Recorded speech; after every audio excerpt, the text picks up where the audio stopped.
సువార్త చాటుటకు నేను సాగిపోదును. సువార్త చాటుటయే నాకున్న భారము. ఎక్కడికి వెళ్ళాలి సార్? అన్నవరం వరకు సార్. ఎక్కండి సార్. మీ పేరేంటి సార్? శ్రీరామచంద్రమూర్తి సార్.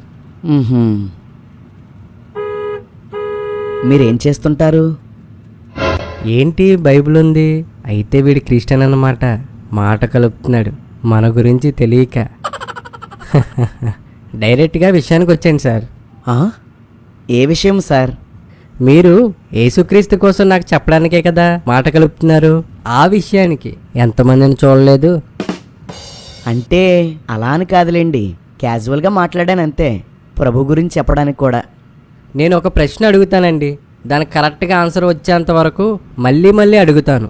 నాకు సాటిస్ఫై అయ్యే సమాధానం చెప్తే అప్పుడు సువార్త వింటాను. ఏమడుగుతాడో ఏంటో. ప్రభువా, నాకు సహాయం చేయండి. అడగండి సార్. మీరు ప్రసాదాలు ఎందుకు తినరు? మీరు ఇంట్లో వండుకునే బియ్యము రైతు పొలంలో పండినవే, ప్రసాదంగా ఇచ్చే పులిహోరకు వాడే బియ్యము రైతు పొలంలో పండినవే. ఈ రెండిటికి తేడా ఏంటి? సార్, మీరు అన్నం ముద్దిస్తే ఒక చేత్తో తీసుకుంటారు, ప్రసాదం ఇస్తే 2 చేతులతో తీసుకుంటారు. ఎందుకని? రెండిటికి తేడా ఏంటి? అన్నం మామూలుగా తింటారు, ప్రసాదాన్ని కళ్ళకద్దుకుని తింటారు. ఎందుకని? అన్నం మిగిలితే కుక్కలకు వేస్తారు, డ్రైనేజీలో పడేస్తారు. కానీ ప్రసాదాన్ని ఎందుకు అలా చేయరు? రెండిటికి తేడా ఏంటి? వీన్ని తక్కువ అంచనా వేశాను. అంటే అది ఆహారం, ఇది విగ్రహార్పితం. తేడా ఉంది కదా? ఉంది. అందుకే తినం సార్. విగ్రహార్పితాలు తినకూడదని బైబిల్లో ఒక్క చోట కూడా లేదు. ఇది కేవలం పాస్టర్లు కల్పించిందే. అలాంటప్పుడు మీరెందుకు విగ్రహార్పితాలు తినకూడదంటున్నారు? సార్, కొందరు మతోన్మాదులు అరాకొరా తెలివితేటలతో ఇలాంటివి మీకు చెప్పి మిమ్మల్ని అజ్ఞానులుగా మారుస్తున్నారు. బైబిల్లో తప్పు చేయమని ఉందని, బూతులున్నాయని, బైబిల్ దేవుడు శాడిస్ట్ అని ఏవేవో మాట్లాడుతున్నారు. అదంతా నిజం కాదు సార్. బైబిల్లో విగ్రహాలు కల్పించిన వాటిని తినకూడదని పదే పదే రాయబడింది. అందుకే మేము తినం సార్. బైబిల్లో ఉందా? ఎక్కడా? కొరింథీయులకు రాసిన మొదటి పత్రిక 8వ అధ్యాయం 10-11 వచనాల్లోనూ, అదే కొరింథీ పత్రికలో 10వ అధ్యాయం 28వ వచనంలోనూ, ప్రకటన గ్రంథం 2వ అధ్యాయం 14వ వచనంలోనూ, అలాగే 2వ అధ్యాయం 20వ వచనంలోనూ విగ్రహాలు కల్పించిన వాటిని మేము తినకూడదని ఉంది సార్. మీ దగ్గర బైబిల్ ఉంటుంది కదా, మొబైల్లో చూడండి సార్.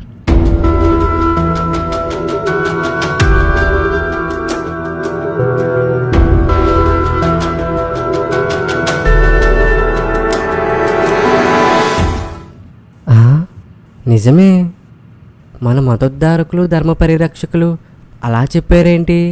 చూసారా సార్? బైబిల్లో విగ్రహార్పితాలు తినొద్దని ఉంది కదా.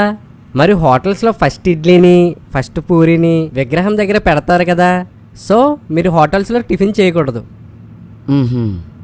రైతులు పంట కోసినప్పుడు మొదటి పన దేవతలకు అర్పిస్తారు. సో మీరు ఏ పంట తినకూడదు. సార్, విగ్రహార్పితం అంటే విగ్రహం దగ్గర పెట్టిందా లేదా వండిందంతానా? అంటే విగ్రహం దగ్గర పెట్టింది అనుకో. సో విగ్రహం దగ్గర పెట్టింది తప్ప మేమంతా తినచ్చు. కానీ ప్రభువా, నాకు ఇంకా సహాయం చేయండి. గుడిలో కొట్టిన కొబ్బరి చిప్పలు హోటల్ వాళ్ళకు అమ్ముతారు. వాటితో చేసిన చట్నీలు కూరలు మీరు తింటున్నారు. అవి విగ్రహార్పితం కాదా? మీరంతా బైబిల్ ఆజ్ఞని అతిక్రమించడం లేదా? ఎందుకండి మా కబుర్లు చెప్తారు? సార్, ప్రశాంతంగా ఉండండి. ఎందుకు కంగారు పడతారు? ఒకసారి 1 కొరింథీ 10వ అధ్యాయం 25వ వచనం చదవండి. మనస్సాక్షి నిమిత్తం ఏ విచారణ చేయక కటికవాణి అంగట్లో అమ్మినదేదో దాన్ని తినవచ్చును. అది సార్ విషయం.